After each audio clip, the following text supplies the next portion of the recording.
You need to attach one lifting mechanism to your robot which should be able to lift the white cables and server objects.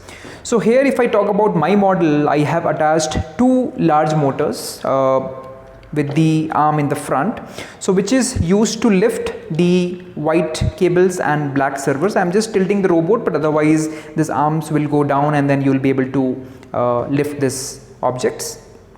And this is how I have used two large motors to lift these two white cables and server objects. But if you want to attach only one large motor or only one medium motor to lift the white cables and server objects, it's completely up to you what kind of strategy you have set to solve the challenge.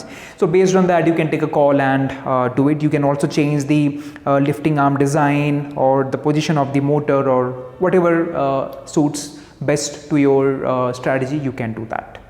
Thank you so much.